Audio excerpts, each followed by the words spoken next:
আজ দেখবো কিভাবে কারস ফিটিং হয়। অনেক কাস্টমার কারস নেওয়ার পরে ফিটিং এর জন্য বারবার ফোন দেয় যে কিভাবে ফিটিং করবে।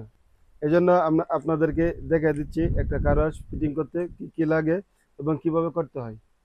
আমরা প্রথমে এটা নিলাম হলো গানের যে পাইপ, এটা হলো হাইড্রোলিক পাইপ। এটা হলো গানে লাগাবো। গানে লাগাই দিলে সর্বপ্রথম এখানে একটা হলো আউট, একটা হলো ইন। আমরা যেটা আউট এটা হলো উপরে, একটা নিচে একটা উপরে। যেটা আউট এটা লাগবে উপরে।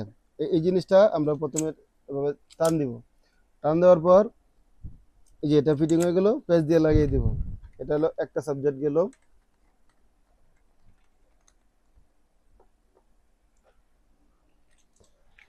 আর একটা হলো গান।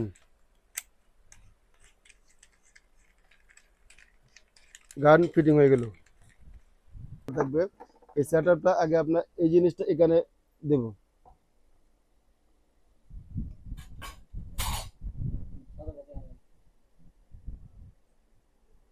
তারপরে যে আপনার প্যাডটা, এই প্যাচটা আগে দেব। এইভাবে দেওয়ার পর তারপর এই জিনিসটা আমরা এভাবে লাগিয়ে দেব।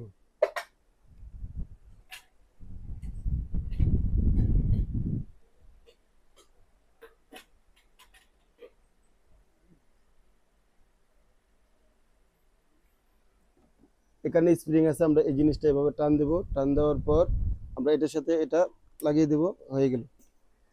তারপর যে এক্সট্রা যে জিনিসগুলো আছে, যেমন এই জিনিসটা হলো আপনার মেশিনে যদি ময়লা ময়লা না যায় এটার জন্য এটা সেফটি দিবে। আর এই কাজ এটা দিয়া এখানে একটা পার্স আছে, এই পার্স দিয়ে আপনি ইচ্ছা করলে ডাইরেক্ট কলের ভিতরে ঢুকিয়ে দিবেন, এটা অটো পানি নেবে। আর এটা হলো বালতি অথবা পুকুর নদীতে যেখানে দেন, এটার জন্য এটা এনাফ। এখন কিন্তু আমাদের মেশিন ফিটিং হয়ে গেছে, আপনি ইচ্ছা করলে লাইনে দিলে পানি আসে পড়বে। তারপর এই যে মেশিনের সাথে আমাদের আরেকটা একটা সুবিধা হলো এই গানটা ছোট বড় করা যায়। কিভাবে ছোট বড় করবেন এটা আপনাকে দেখিয়ে দিই। এই যে জিনিসটা আমরা আলাদা করলাম, করার পর এই পাইপটা এখানে দিয়ে দিব।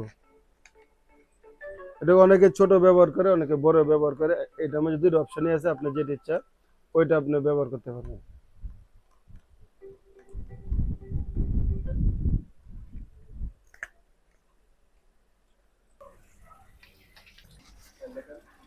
এই যে আমরা সুইচ দিলাম,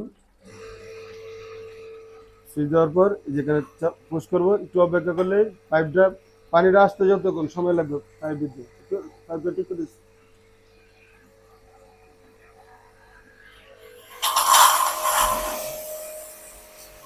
যে নয় দিতেছে সাইজ হয়।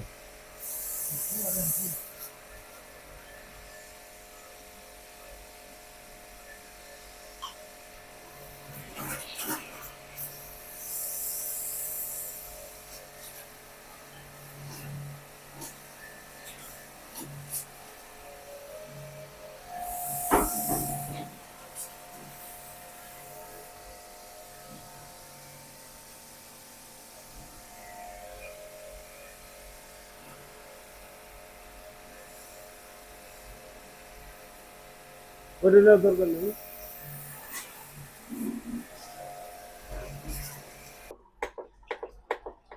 মানে বুঝাইলাম এই শ্যাম্পু, এই শ্যাম্পু লাগাইলাম।